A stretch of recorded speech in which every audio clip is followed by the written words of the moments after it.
नमस्कार।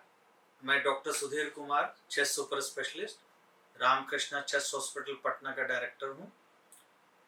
जैसा कि मैं पहले भी टीबी के बारे में बहुत कुछ बता चुका हूँ अपने वीडियोस में, आज मैं आपको ट्रीटमेंट के बारे में बताऊंगा कि इलाज किस तरह से किया जाता है और अलग-अलग टीबी के स्टेज को या टीबी के टाइप्स को किस तरह से इलाज किया जाता है।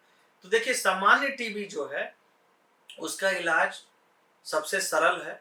उसमें 4 दवाइयाँ चलाई जाती हैं, रिफैम्पसिन, आइसोनियाज़िड, पायराज़ोनामाइड एंड इथैम्बुटोल। तो इन 4 दवाइयों से शुरुआत की जाती है और एक निश्चित अवधि के बाद जो है, डिपेंडिंग कि पेशेंट का कितना सुधार हुआ है, फिर बाद में कुछ दवाई कम करके, एक आध दवाई कम करके आगे फिर चलाई जाती है और इसका जो टोटल पीरियड होता है, वो सामान्यतः 6 महीने का होता है। पर कभी-कभी कुछ विशेष कारणों से इस अवधि को 9 महीने तक भी चलाया जाता है और खासकर हड्डी के टीबी में या किसी ब्रेन के टीबी में, जहाँ की समय ज़्यादा लगता है ठीक होने में, उसमें जो है 1 साल या उससे ज़्यादा भी चलाने की ज़रूरत पड़ सकती है। इस दौरान जो है टीबी के दवाइयों का साइड इफ़ेक्ट को भी देखते रहना पड़ता है कि भई दवाइयाँ से कोई नुकसान तो नहीं हो रहा है, और ऐसा कोई नुकसान होता है तो उस तरह से उसका मैनेजमेंट किया जाता है और ज़रूरत पड़ने पर दवाई हटाई भी जा सकती है और उसके बदले दूसरी दवाई जोड़ी जा सकती है। अब आते हैं हम एमडीआर टीबी पे। एमडीआर टीबी में दवाइयों का चयन जटिल है। इसमें कई ऐसी दवाइयाँ जोड़ी जाती हैं जो पहले नहीं चलती हैं टीबी में, और जो पहले की 4 दवाइयाँ हैं उसमें से जो दवाई कारगर दिख रही हूँ टेस्ट रिपोर्ट में, जैसे पैराज़ोनामाइड या आइसोनियाज़िड या इथैम्बुटोल, तो उसको भी इसमें जोड़ दिया जाता है और फिर कुछ 4-5 और एक्स्ट्रा दवाई जोड़ी जाती हैं और फिर इसका जो ड्यूरेशन है वो थोड़ा लंबा होता है। वो आपका 12 महीने से लेके 18 महीने या किसी-किसी खास केस में वो 24 महीने भी जा सकता है।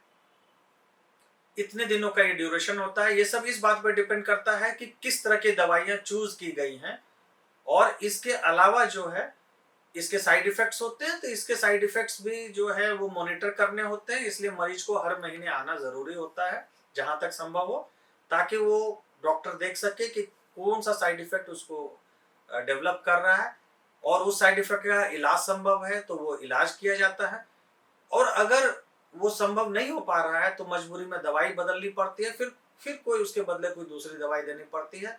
और एमडीआर टीबी में क्या होता है कि इलाज में ये प्रॉब्लम साइड इफ़ेक्ट के ज़्यादा आते हैं, और ऐसे केस में एक कुशल चेस्ट स्पेशलिस्ट जो है वो बहुत ही बारीकी से जो है दवाओं का चयन करता है, दवाओं को बदलता है और किसी तरह से मरीज को इफ़ेक्टिव दवाई देता है ताकि मरीज का एमडीआर टीबी ठीक हो जाए। एमडीआर टीबी के ठीक होने की संभावना 100% नहीं होती है, और इसीलिए अगर एमडीआर टीबी किसी मरीज में या 10 में या 100 मरीज में अगर 90 या 95 ठीक हो जाए तो ये बहुत बड़ी बात होती है। मरीज को बहुत साहस रखना पड़ता है और लंबे समय तक जो है सेवन करना पड़ता है।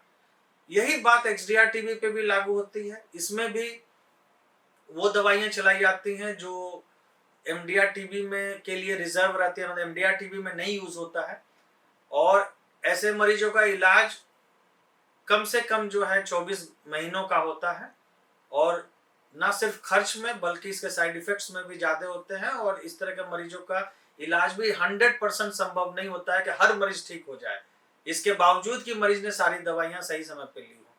तो ऐसे मरीज में एट बेस्ट जो है अगेन हम लोग 90% तक के लोगों में उम्मीद रखते हैं कि परमानेंट ठीक हो जाएंगे। कोई भी टीबी हो, इलाज के बाद उसको दोबारा टीबी होने की संभावना रहती है। तो इस दौरान ये भी हमें देखना होता है कि जब मरीज का इलाज पूरा हो गया हो तो उसे हम लोग हर 3 महीने पे बुलाते हैं और अगले 2 साल तक फॉलो अप करते हैं, क्योंकि 2 साल के अंदर टीबी दोबारा होने की संभावना रहती है। तो आज आपने जाना कि टीबी का इलाज अलग अलग टाइप का, किस टाइप का होता है, किस तरह से होता है, उसमें क्या सावधानियां बरतनी पड़ती हैं, किस तरह की मुश्किलें आती हैं और किस तरह से इस पर विजय पाया जा सकता है। मुझे उम्मीद है कि आपको ये वीडियो अच्छा लगा होगा और आपको इसमें आपके ज्ञान में कुछ इजाफा हुआ होगा मेरे इस वीडियो से। Thank you very much. नमस्कार।